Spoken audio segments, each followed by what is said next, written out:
Good afternoon everyone.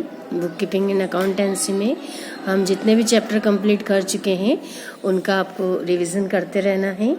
Theory के जितने भी क्वेश्चंस आपको बताए गए हैं जो चैप्टर्स के बीच में से, उनके भी आपको याद करते रहना है कंसेप्ट समझ करके, और लिख लिख कर उसकी प्रैक्टिस करते रहिए। जो सवाल कराए गए हैं जिन चैप्टर्स के, उन सवालों को भी आप करते रहिए। जर्नल के सारे रूल्स, जो उसकी एंट्रीज़ हैं, और जितने भी हमने जर्नल की ट्रेड डिस्काउंट की, बैंक की, और compound entry, simple entry and bad debts की एंट्री जितनी भी की हुई है, उन सभी एंट्रियों को आपको करते रहना है। क्योंकि जर्नल की जो एंट्रियां हैं वो बेसिक होती है, उसके अकॉर्डिंग ही हमारा लेजर भी प्रिपेयर होता है और उसके बाद ट्रायल बैलेंस बनता है। तो आप इन सवालों को रेगुलर करते रहेंगे तो आपकी प्रैक्टिस में रहेंगे। अब आइए हम देखते हैं जो चैप्टर कंप्लीट कर चुके हैं उनको हम एक बार देख करके और फिर हम आगे आज की वीडियो स्टार्ट करेंगे। सबसे पहला chapter introduction of accounting, second fundamental accounting assumptions and principle and accounting standard, business transactions, journal, subsidiary books, ledger, bank reconciliation statement, trial balance, rectification of error and depreciation, financial statement without adjustment. Chapter 14 financial statement with adjustment अब हम start करेंगे। Chapter 14 financial statement with adjustment. Adjustment employs that transaction which has not so far been recorded at all or recorded partially or wrongly should be properly recorded. Adjustment are made of after agreement of preliminary trial balance। R Gupta की ये जो definition बताई गई है, इसमें यह बताया गया है कि जो समायोजन होता है, एडजस्टमेंट होता है, उससे केवल यह मीनिंग है कि उस सौदे को जिसका अभी तक लेखा नहीं किया गया है, या इनकम्प्लीट हुआ है, अपूर्ण हुआ है, या गलत लेखा कर दिया गया है, तो उसका सही दर्ज किया जाए, मतलब सही रूप में उसे लिखा जाए। ये एडजस्टमेंट जब हम प्राइमरी ट्रायल बैलेंस मिलाने के बाद में जब देखते हैं कि हमारा ट्रायल बैलेंस नहीं मिला है या उसमें जो हमारी त्रुटियां हो गई है, तो उन्हें एडजस्टमेंट के द्वारा हम ठीक करते हैं। इसकी जो मेमोरेबल टर्म्स हैं, उन मेमोरेबल टर्म्स में सबसे पहले एडजस्टमेंट मतलब समायोजन, properly recording the transaction, not so far recording at all or recorded partially or wrongly. Adjustment are made after agreement of primary trial balance. इस प्रकार से जो समायोजन होगा, वह समायोजन लेखांकन की जो हमारी अवधि होगी, अकाउंटिंग पीरियड होगा, उसमें जितने भी छूटे हुए या जो ऐसे ट्रांजैक्शन जो हम बुक में लिखना भूल गए हैं या हमारा लिखना रह गया है, जो मतलब संबंधित जो नहीं है, उन लेन देनों को, उन ट्रांजैक्शंस को अलग करना, और इनकम्प्लीट जो ट्रांजैक्शंस हैं उनको कंप्लीट करना, और सारी रेक्टिफिकेशन को, एरर को पूरा हमको रेक्टिफाइड करना, मतलब सुधारना त्रुटियों को। आयोजन जितने भी हैं, रिजर्व्स एंड प्रोविजन, उनकी भी व्यवस्था करना, ये सब एडजस्टमेंट की ग्रेड में ही आता है। Next, capital expenditure, expenses to be shown in the asset side of balance sheet instead of showing in profit and loss account. जो एक्सपेंडिचर होते हैं कैपिटल के, मतलब पूंजीगत जो व्यय होते हैं, लाभानी खाते में न लिखते हुए जो हमने बैलेंस शीट में दर्शाए गए हैं, उन एक्सपेंसेस को हम असेट साइड में लिखते हैं। जितने भी कैपिटल इनकम्स हैं, income to be shown in the liability side of balance sheet instead of showing in profit and loss account. जितनी पूंजीगत आय होती है, इनकम्स होती है, उन्हें लाभ हानि खाते में न लिखते हुए बैलेंस शीट में जो जितनी भी हम दर्शाते हैं, उन सभी इनकम्स को हम लायबिलिटी साइड में दिखाएंगे। Deferred expenditure partly shown in profit and loss account which relates to the accounting period, and the balance shown in the asset side of balance sheet being capital expenditure. जो अलग से आस्थगित व्यय होते हैं, deferred expenditure, उसका एक भाग मतलब जो हमारा करंट अकाउंटिंग ईयर है उससे संबंधित जितने एक्सपेंडिचर का एक पार्ट है उसे हम ट्रेडिंग या P&L में दिखाते हैं, और जो व्यय होता है जो एक्सपेंसेस है उसके जो बैलेंसिंग पार्ट है, जो बचा हुआ भाग है उसका, उसे हम पूंजीगत मानकर मतलब कैपिटल का मान करके और बैलेंस शीट में असेट साइड में शो करते हैं. Closing stock, the amount of goods remain unsold at the end of accounting period. It is written in the credit side of trading account, in the asset side of balance sheet. Closing stock के बारे में अपन पहले भी देख चुके हैं, बहुत detail में उसे समझा हुआ है. आप यदि उसे और समझना चाहते हैं तो आप प्रीवियस वीडियो देख करके और उसे समझ सकते हैं. क्लोजिंग स्टॉक जो हमारा अकाउंटिंग ईयर है उसके लास्ट में क्लोजिंग में जो बिना बिका हुआ माल बचा है, अनसोल्ड गुड्स है, इसे ट्रेडिंग अकाउंट के क्रेडिट साइड में और बैलेंस शीट के असेट साइड में हम लिखते हैं. और नेक्स्ट ईयर वही जो प्रारंभ में ओपनिंग में हमें ओपनिंग बैलेंस के रूप में ट्रांसफर करना रहता है, तो वह प्रारंभिक स्टॉक या ओपनिंग स्टॉक बन जाता है. नेक्स्ट, आउटस्टैंडिंग एक्सपेंसेस मतलब अदत्त व्यय. ये जितने भी टर्म्स हैं ये आपको बहुत ही ध्यान से समझना है, क्योंकि यदि आपके यहीं पे इसके कंसेप्ट क्लियर होंगे तो आप इसके सवालों को बहुत ही आसानी से कर पाएंगे. Expenses are due to be paid in the accounting period but not paid till the end of the accounting period. Outstanding expenses, जिसे हिंदी में कहा जाता है अदत्त व्यय. ये ऐसे एक्सपेंसेस या व्यय होते हैं जो चालू वर्ष से संबंधित व्यय हैं जिनका भुगतान अभी नहीं किया गया है, लेकिन हमें करना रहता है, इसलिए इसकी एंट्री हमें जरूर करनी है. Prepaid expenses, expenses paid in advance during the accounting year which relates to the next accounting year.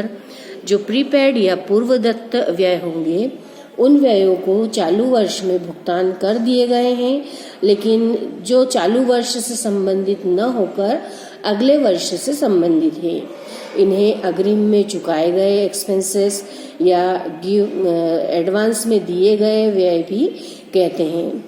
तो इसलिए पूर्वदत्त व्यय को हम हमारे अकाउंटिंग ईयर जो अकाउंटिंग पीरियड है उसमें से हटा करके और एडवांस के लिए मतलब एडवांस में हमने पेमेंट कर दिया है, इसलिए उसे हम अगले वर्ष के लिए रखते हैं.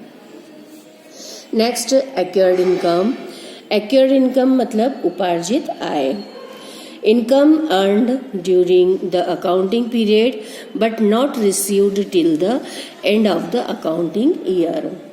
ऐसी सारी इनकम, ऐसी सारी आय जो चालू वर्ष में अर्जित आय है किंतु चालू वर्ष में प्राप्त नहीं हुई है. हमने उसे अर्न कर ली है, कमा ली है, लेकिन हमें कैश नहीं प्राप्त हुई है, तो ऐसी सारी इनकम जो होती है वो एक्योर्ड इनकम कहलाती है, जिसे हमें अकाउंटिंग ईयर में शो करना रहता है. Next, unearned income. अनअर्न्ड जो होती है जो अभी नहीं कमाई गई. Income received in advance during the accounting year which relates to the next accounting year.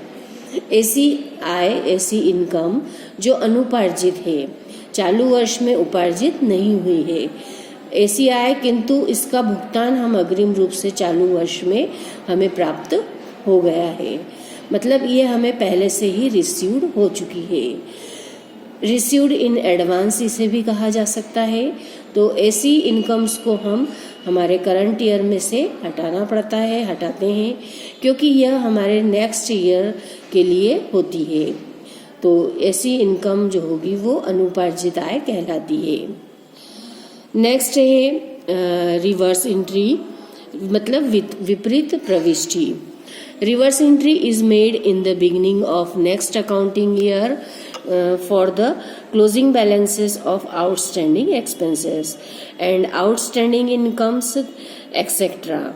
which are to be transferred in the next year.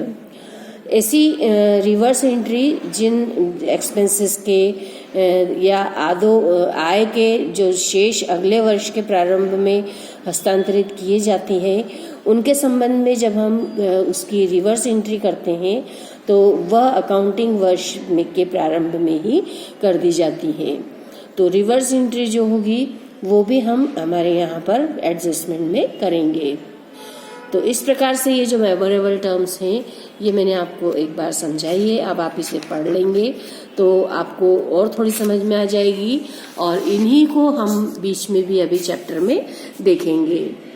तो इसको जब आप हम देखेंगे तो इसे और डिटेल में समझेंगे।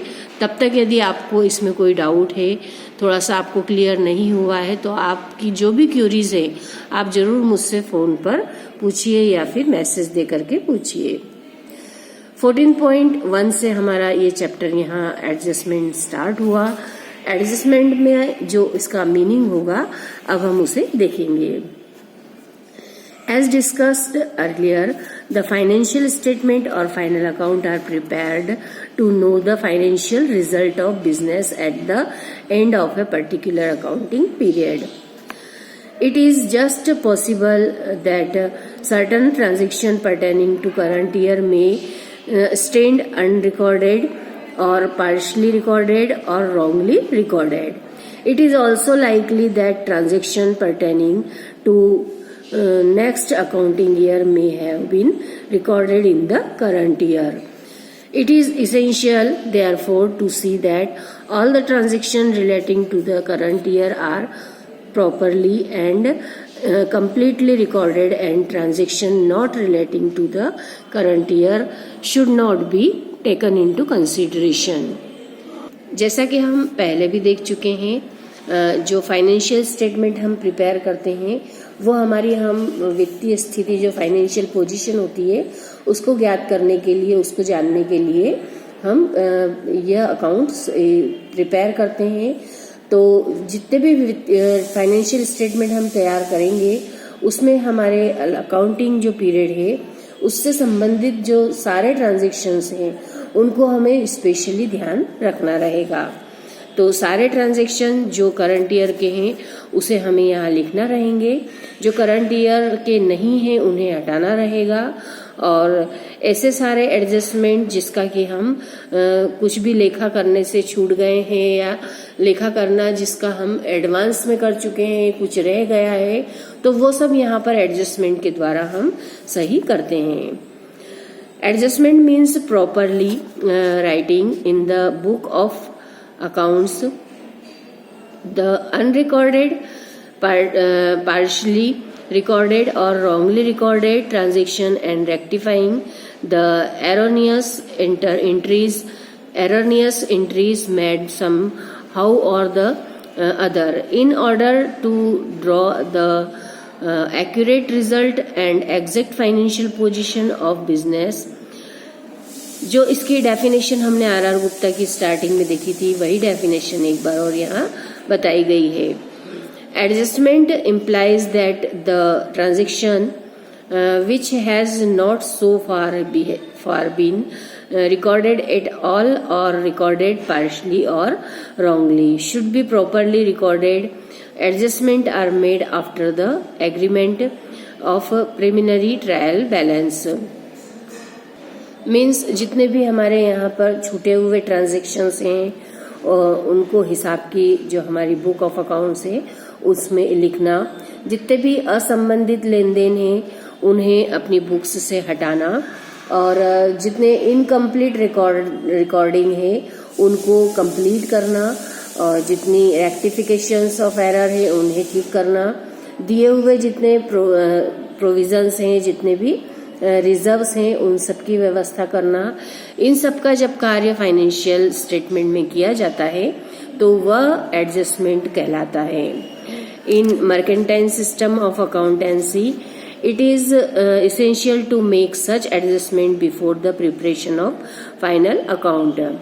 Entries passed for adjusting the prepaid expenses, outstanding expenses, accrued income and unearned income. Bad debts, provision for bad debts and doubtful debts, discount, depreciation and so on are called adjustment entries. Profit or loss without making these adjustment will be misleading. जितने भी यहाँ adjustment बताए गए हैं उन सभी adjustment को हमें करके ही हमारे फाइनल अकाउंट प्रिपेयर करना चाहिए। यदि हमने प्रॉफिट एंड लॉस अकाउंट और बैलेंस शीट विदाउट एडजस्टमेंट के प्रिपेयर कर ली तो वो हमारी जो अकाउंट्स की बुक है उसमें विश्वसनीय नहीं माने जाते हैं और वो हम किसी भी विवादित मामले में अपने अकाउंट्स को शो उस समय नहीं कर पाते हैं। इसलिए एडजस्टमेंट के द्वारा ही हम अपनी अकाउंटिंग को कंप्लीट करेंगे। Next 14.2 important consideration in preparing financial statement with adjustment. The following two things must be kept in mind while preparing the financial statement. Income period, expenditure period. Let the expenses follow the revenue items, accrual basis.